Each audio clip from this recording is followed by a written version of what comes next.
Bismillahirrahmanirrahim. Assalamualaikum warahmatullahi wabarakatuh.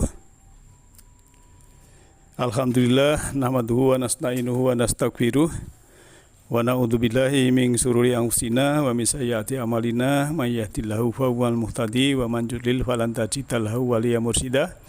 Asyhadu an la ilaha illallah wahdahu la syarikalah wa asyhadu anna Muhammadan abduhu wa rasuluhu nabiyya ba'dah. Allahumma sholli ala Muhammadin wa ala alihi wa ashabihi ajmain, amma ba'd. Subhanaka la ilma lana illa ma 'allamtana innaka antal alimul hakim. Rabbi shrah li sadri wa yassir li amri wahlul 'uqdatam min lisani yafqahu qawli.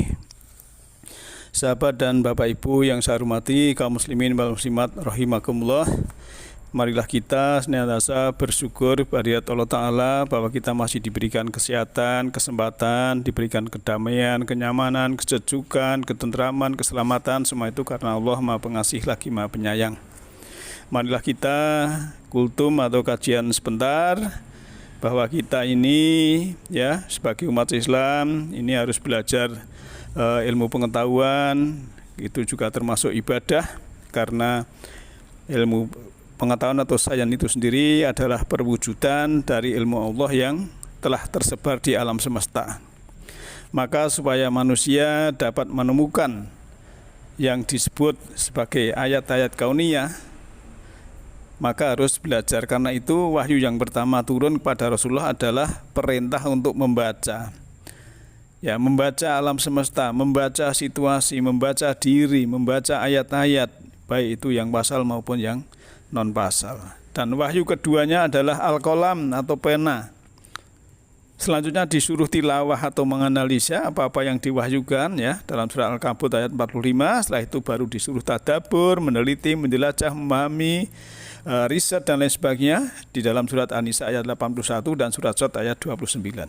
Jadi betapa eksplisitnya ya, betapa implisitnya Allah memberikan perhatian kepada ilmu pengetahuan terkait dengan proses beragama Islam dalam pembuktian iman kita. Nah, oleh karena itu kalau kita membuka lembaran-lembaran Al-Quran, itu kan ada ratusan ayat ilmu pengetahuan yang bertaburan dalam Al-Quran dan mendorong kita umat Islam ini agar melakukan pembuktian secara saintifik. Misalnya ya, kalau benda-benda angkasa ya, Al-Quran sudah menyebutkan dalam surat An-Nahl ya, ayat surat An-Nahl itu surat ke-16 ya, surat ke-16. Kalau kita melihat surat An-Nahl ayat 16 itu ayatnya ya 79 ya, 79 dari surat An-Nahl. A'udzubillahi minasyaitonirrajim. Bismillahirrahmanirrahim. Alam yaro ila tayri musakhkharatin fi jawis samai mayumsikuhunna illallah inna fi dzalika laayatil liqaumin yu'minun. Yang artinya kurang lebih, tidaklah kamu memperhatikan kepada yang melayang.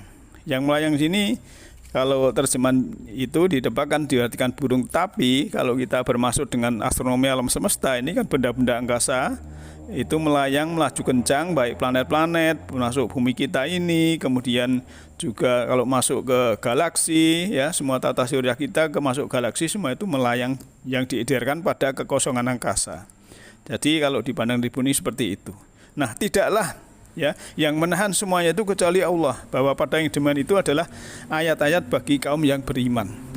Nah, artinya apa? Artinya memang kita beriman itu ada hubungannya dengan juga ayat-ayat kauniyah.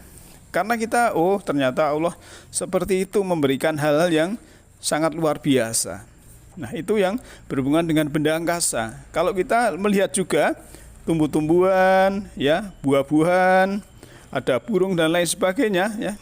Itu dalam surat 26 surat Asy-Syu'ara ayat 7 ya, Allah berfirman, A'udzubillahi minasyaitonirrajim. Bismillahirrahmanirrahim. Awalam yaro ilal ardi kam ambatna fiha min kulli zaujin karim. Dan apakah mereka tidak memperhatikan bumi, betapa banyak kami tumbuhkan di bumi itu berbagai macam tumbuh-tumbuhan yang baik. Nah, kalau ayat ini mengatakan ya bahwa di bumi ini banyak tumbuh-tumbuhan, berpasangan dan yang mulia ya, maka kalau korelasi ini kepada surat 35 ya, surat Fatir ayatnya 27 ya. Di situ kan disebutkan ya, kalau artinya kurang lebih tidaklah kamu perhatikan bahwa Allah menurunkan dari angkasa ya, dari langit itu air hujan, lalu mengeluarkan dengannya air itu buah-buahan yang berbeda-beda warnanya, dan dari gunung-gunung ada yang dibaharui keputihan dan merah berbeda warnanya, dan yang hitam berupa gagak. Nah, Wahidin yang berbahagia, kajian Masjid Salim yang insya Allah dirahmati oleh Allah Ta'ala ya. Inilah sebagai umat Islam itu juga mengetahui ya proses adanya buah, proses hujan ya, kemudian fungsi air dan juga fungsi gunung. Di situ kan kita sebagai peneliti ataupun mentadabur semesta juga itu memang harus memperhatikan hal itu. Termasuk juga kan kalau siang malam itu kan inna fi khalqis samawati wal ardi wa ikhtilafil laili wan nahari layatil liulil albab, misalnya dalam surat Al Imran tuh. Itu kan sesungguhnya penciptaan langit dan bumi ya, fi khalqis samawati wa ikhtilafil laili wan nahari, dan pergantian siang dan malam itu adalah sebagai ayat atau tanda bagi ulil albab. Nah, kalau siang malam juga ada tanda atau ayat untuk siapa? Ya untuk kita. Nah, oleh karena itu ada lagi tentang kapal di lautan, ada hujan ya, kemudian juga ada di kejadian kita ini